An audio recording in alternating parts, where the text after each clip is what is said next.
नमस्कार दोस्तों, अगर आप हमारे चैनल पर नए हैं तो हमारे चैनल को सब्सक्राइब कर लें और कमेंट बॉक्स में अपने कमेंट ज़रूर लिखें। आज हम पढ़ेंगे मुंशी प्रेमचंद की कहानी नरक का मार्ग। रात भक्तमाल पढ़ते पढ़ते न जाने कब नींद आ गई। कैसे कैसे महात्मा थे जिनके लिए भगवत प्रेम ही सब कुछ था, इसी में मग्न रहते थे। ऐसी भक्ति बड़ी तपस्या से मिलती है। क्या मैं वो तपस्या नहीं कर सकती? इस जीवन में और कौन सा सुख रखा है? आभूषणों से जिसे प्रेम हो वह जाने, यहाँ तो इनको देखकर आंखें फूटती हैं। धन दौलत पर जो प्राण देता हो वह जाने, यहाँ तो इसका नाम सुनकर ज्वर सा चढ़ आता है। कल पगली सुशीला ने कितनी उमंगों से मेरा श्रृंगार किया था, कितने प्रेम से बालों में फूल गुथे थे, कितना मना करती रही, न मानी। आखिर वही हुआ जिसका मुझे भय था। जितनी देर उसके साथ हंसी थी उससे कहीं ज़्यादा रोई। संसार में ऐसी भी कोई स्त्री है जिसका पति उसका श्रृंगार देख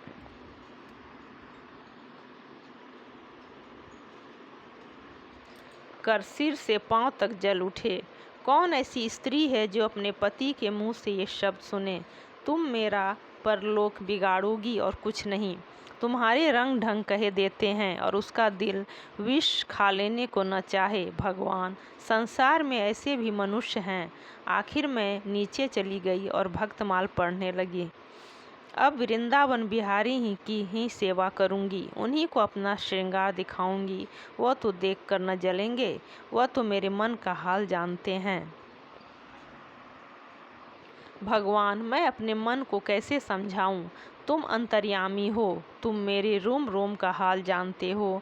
मैं चाहती हूँ कि उन्हें अपना इष्ट समझूं, उनके चरणों की सेवा करूं, उनके इशारे पर चलूं। उन्हें मेरी किसी बात से, किसी व्यवहार से नाम मात्र भी दुख न हो। वह निर्दोष हैं। जो कुछ मेरे भाग्य में था वह हुआ। न उनका दोष है न माता पिता का, सारा दोष मेरे नसीबों ही का है। लेकिन यह सब जानते हुए भी जब उन्हें आते देखती हूँ तो मेरा दिल बैठ जाता है।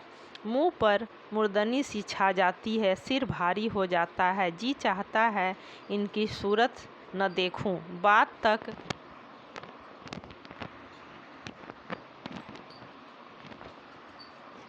करने को जी नहीं चाहता। कदाचित शत्रु को भी देखकर किसी का मन इतना क्लांत न होता होगा।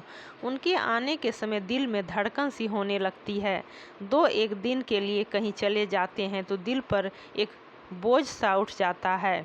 हंसती भी हूँ, बोलती भी हूँ, जीवन में कुछ आनंद आने लगता है। लेकिन उनके आने का समाचार पाते ही फिर चारों ओर अंधकार। चित्त की ऐसी दशा क्यों है यह मैं नहीं कह सकती। मुझे तो ऐसा जान पड़ता है कि पूर्व जन्म में हम दोनों में बैर था। उसी बैर का बदला लेने के लिए उन्होंने मुझसे विवाह किया है। वही पुराने संस्कार हमारे मन में बने हुए हैं। नहीं तो वह मुझे देख देख कर क्यों जलते और मैं उनकी सूरत से क्यों घृणा करती। विवाह करने का तो यह मतलब नहीं हुआ।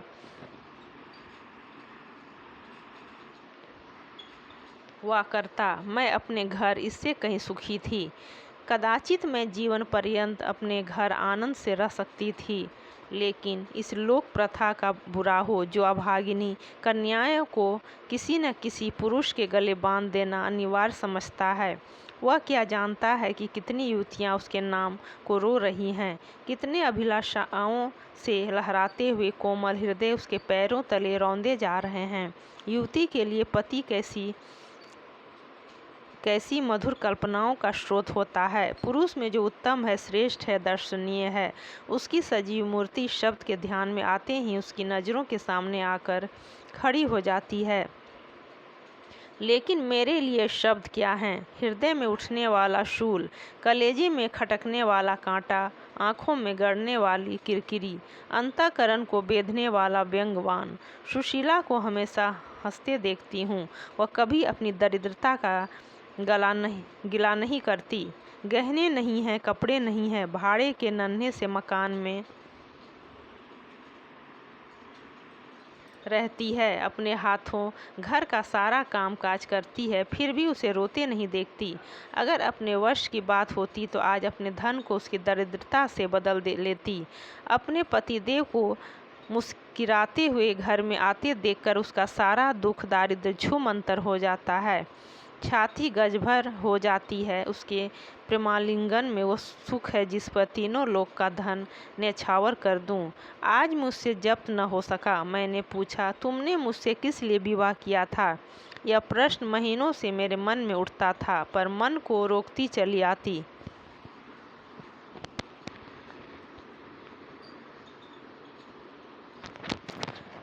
आज प्याला छलक पड़ा। यह प्रश्न सुनकर कुछ बौखला से गए। बंगले झांकने लगे। खीसे निकाल कर बोले, घर संभालने के लिए, गृहस्थी का भार उठाने के लिए नहीं, क्या भोग विलास के लिए? घरनी के बिना यह घर आपको भूत का डेरा सा मालूम होता था। नौकर चाकर घर की संपत्ति उड़ाए देते थे। जो चीज़ जहाँ पड़ी रहती थी वहीं पड़ी रहती थी, कोई उसको देखने वाला न था। तो अब मालूम हुआ कि मैं इस घर की चौकसी करने के लिए लाई गई हूँ। मुझे इस घर की रक्षा करनी चाहिए और अपने को धन समझना चाहिए कि यह सारी संपत्ति मेरी है। मुख्य वस्तु संपत्ति है, मैं तो केवल चौकीदारिन हूँ। ऐसे घर में आज ही आग लग जाए। अब तक तो मैं अनजान में घर की चौकसी करती थी। जितना वह चाहते हैं उतना न सही, पर अपनी बुद्धि के अनुसार अवश्य करती थी। आज से किसी चीज़ को भूल कर भी छूने की कसम खाती हूँ। यह मैं जानती हूँ कि कोई पुरुष घर की चौकसी के लिए विवाह नहीं करता, और इन महाशय ने चिढ़ कर यह बात मुझसे कही। लेकिन सुशीला ठीक कहती है, इन्हें स्त्री के बिना घर सूना लगता होगा, उसी तरह जैसे पिंजरे में चिड़िया को न देखकर पिंजरा सूना लगता है। यह है हम स्त्रियों का भाग्य। मालूम नहीं इन्हें मुझ पर इतना संदेह क्यों होता है। जब से नसीब इस घर में लाया है, इन्हें बराबर संदेह मूलक कटाक्ष करते देखती हूँ। क्या कारण है? जरा बाल गुथवा कर बैठी और यह ओठ चबाने लगे। कहीं जाती नहीं, कहीं आती नहीं, किसी से बोलती नहीं, फिर भी इतना संदेह। यह अपमान असह्य है।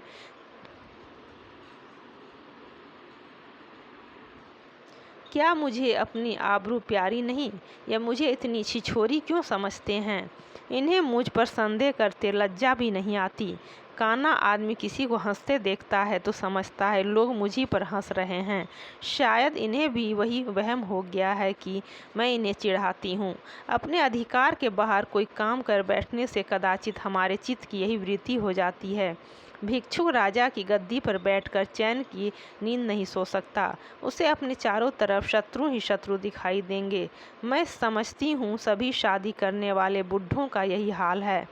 आज सुशीला के कहने से मैं ठाकुर जी की झांकी देखने जा रही थी। अब यह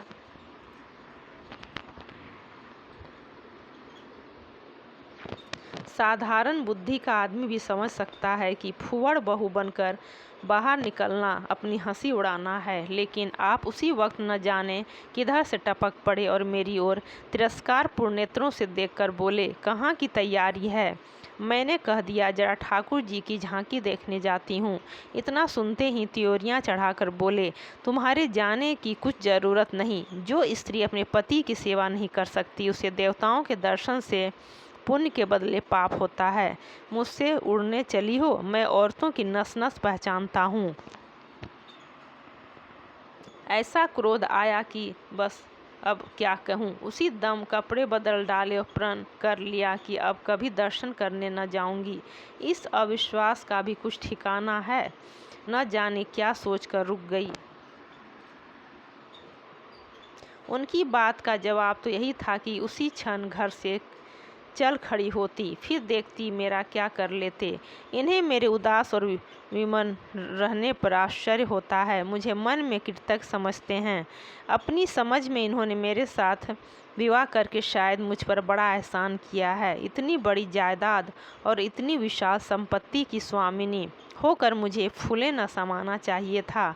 आठों पहर इनका यश गान करते रहना चाहिए था। मैं यह सब कुछ न करके उल्टे और मुँह लटकाए रहती हूँ। कभी कभी मुझे बेचारे पर दया आती है। यह नहीं समझते कि नारी जीवन में कोई ऐसी वस्तु भी है जिसे खोकर उसकी आंखों में स्वर्ग भी नरक तुल्य हो जाता है। 3 दिन से बीमार हैं। डॉक्टर कहते हैं बचने की कोई आशा नहीं, निमोनिया हो गया है। पर मुझे न जाने क्यों इसका भ्रम नहीं है, गम नहीं है। मैं इतनी बर्जहृदया कभी न थी, न जाने वह मेरी कोमलता कहाँ चली गई। किसी बीमार की सूरत देखकर मेरा हृदय करुणा से चंचल हो जाता था। मैं किसी का रोना नहीं सुन सकती थी। वही मैं हूँ कि आज 3 दिन से उन्हें अपने बगल के कमरे में पड़े कराहते सुनती ही हूँ और एक बार भी उन्हें देखने न गई। आँख में आंसू आने का जिक्र ही क्या, मुझे ऐसा मालूम होता है इनसे मेरा कोई नाता ही नहीं। मुझे चाहे कोई पिशाचिनी कहे चाहे उल्टा, पर मुझे तो कहने में लेश मात्र भी संकोच नहीं है कि इनकी बीमारी से मुझे एक प्रकार का ईर्ष्यामय आनंद आ रहा है। इन्होंने मुझे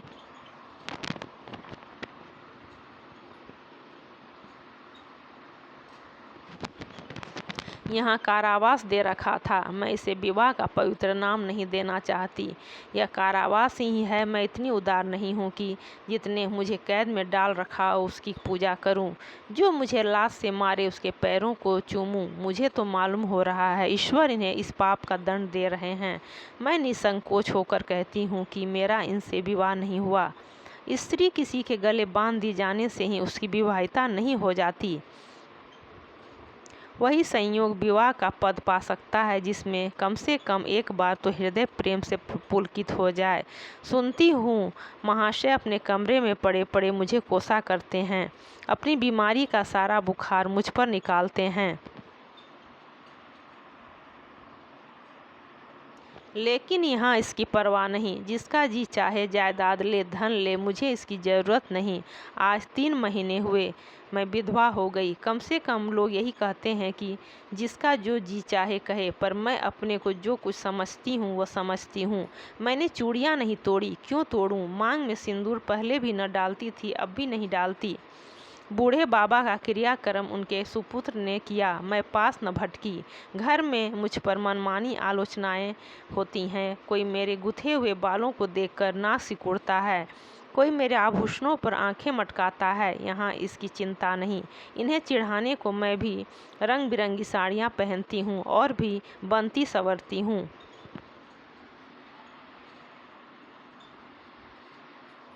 मुझे जरा भी दुख नहीं है। मैं तो कैद से छूट गई। इधर कई दिन सुशीला के घर गई। छोटा सा मकान है, कोई सजावट न सामान, चारपाइयाँ तक नहीं, पर सुशीला कितने आनंद से रहती है। उसका उल्लास देखकर मेरे मन में भी भांति भांति की कल्पनाएं उठने लगती हैं। उन्हें कुत्सित क्यों कहूँ जब मेरा मन उन्हें कुत्सित नहीं समझता। इनके जीवन में कितना उत्साह है। आंखें मुस्कुराती रहती हैं, ओठों पर मधुर हास्य खेलता रहता है, बातों में प्रेम का स्रोत बहता हुआ जान पड़ता है। इस आनंद से चाहे वह कितना ही क्षणिक हो, जीवन सफल हो जाता है। फिर उसे कोई भूल नहीं सकता। उसकी स्मृति अंत तक के लिए काफ़ी हो जाती है। इस मिजराब की चोट हृदय के तारों को अंतकाल तक मधुर स्वरों से कंपित रख सकती है। एक दिन मैंने सुशीला से कहा, अगर तेरे पति देव कहीं परदेश चले जाएं तो तू रोते रोते मर जाएगी।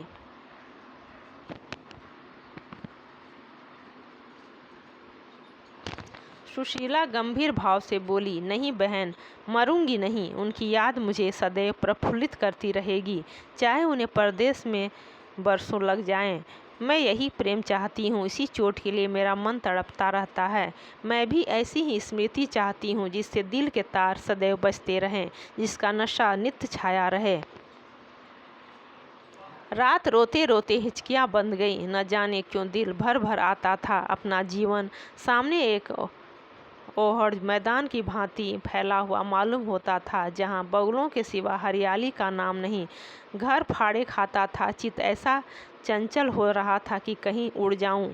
आजकल भक्ति के ग्रंथों की ओर ताकने का जी नहीं चाहता, कहीं सैर करने जाने की भी इच्छा नहीं होती। क्या चाहती हूँ यह मैं स्वयं नहीं जानती, लेकिन मैं जो नहीं जानती वो मेरा एक एक रोम जानता है।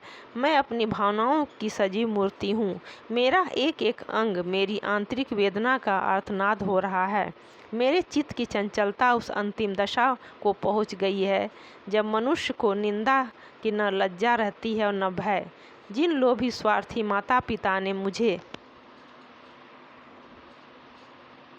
कुएं में ढकेला, जिस पाषाण हृदय प्राणी ने मेरी मांग में सिंदूर डालने का स्वांग किया, उनके प्रति मेरे मन में बार बार दुष्कामनाएं उठती हैं। मैं उन्हें लज्जित करना चाहती हूँ। मैं अपने मुंह में कालिख लगाकर उनके मुख में कालिख लगाना चाहती हूँ। मैं अपने प्राण देकर उन्हें प्राण दंड दिलाना चाहती हूँ। मेरा नारित्व लुप्त हो गया है। मेरे हृदय में प्रचंड ज्वाला उठी हुई है। घर के सारे आदमी सो रहे थे। मैं चुपके से नीचे उतरी, द्वार खोला और घर से निकली।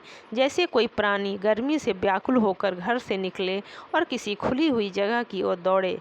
उस मकान में मेरा दम घुट रहा था। सड़क पर सन्नाटा था। दुकानें बंद हो चुकी थीं। सहसा एक बुढ़िया आती हुई दिखाई दी। मैं डरी कि कहीं चुड़ैल न हो।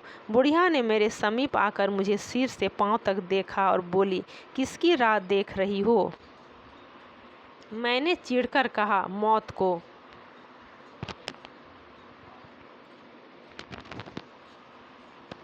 बुढ़िया, तुम्हारे नसीबों में तो अभी जिंदगी के बड़े बड़े सुख भोगने लिखे हैं। अंधेरी रात गुजर गई, आसमान पर सुबह की रोशनी नजर आ रही है। मैंने हंसकर कहा, अंधेरे में भी तुम्हारी आंखें इतनी तेज हैं कि नसीबों की लिखावट पढ़ लेती हैं। बुढ़िया, आंखों से नहीं पढ़ती बेटा, अक्ल से पढ़ती हूँ। धूप में चूड़े नहीं सफ़ेद किए हैं। तुम्हारे बुरे दिन गए और अच्छे दिन आ रहे हैं। हंसो मत बेटा, यही काम करते इतनी उम्र गुजर गई। इसी बुढ़िया की बदौलत जो नदी में कूदने जा रही थी, वे आज फूलों की सेज पर सो रही है। जो जहर का प्याला पीने को तैयार थी, वे आज दूध की कुल्लियाँ कर रही हैं। इसीलिए इतनी रात गए निकलती हूँ कि अपने हाथों किसी अभागिनी का उद्धार हो सके तो करूँ। किसी से कुछ नहीं मांगती। भगवान का दिया सब कुछ घर में है। केवल यही इच्छा है कि अपने से जहाँ तक हो सके दूसरों का उपकार करूँ। जिन्हें धन की इच्छा है उन्हें धन, जिन्हें संतान की इच्छा है उन्हें संतान। बस और क्या कहूँ, वह मंत्र बता देती हूँ, जिसकी जो इच्छा हो वह पूरी हो जाए। मैंने कहा, मुझे न धन चाहिए न संतान। मेरी मनोकामना तुम्हारे वश की बात नहीं। बुढ़िया हंसी, बेटी, जो तुम चाहती हो वो मैं जानती हूँ। तुम वह चीज़ चाहती हो जो संसार में होते हुए स्वर्ग की है, जो देवताओं के वरदान से भी ज़्यादा आनंदप्रद है, जो आकाश कुसुम है, गूलर का फूल है और अमावस का चांद है। लेकिन मेरे मंत्र में शक्ति है जो भाग्य को भी संवार सकती है। तुम प्रेम की प्यासी हो और मैं तुम्हें उस नाव पर बैठा सकती हूँ जो प्रेम के सागर में प्रेम की तरंगों पर क्रीड़ा करती हुई तुम्हें पार उतार दे। मैंने उत्कंठित होकर पूछा, माता, तुम्हारा घर कहाँ है? बुढ़िया, बहुत नज़दीक है बेटी, तुम चलो तो मैं अपनी आँखों पर बैठाकर ले चलूँ। मुझे ऐसा मालूम हुआ कि यह कोई आकाश की देवी है। उसके पीछे पीछे चल पड़ी।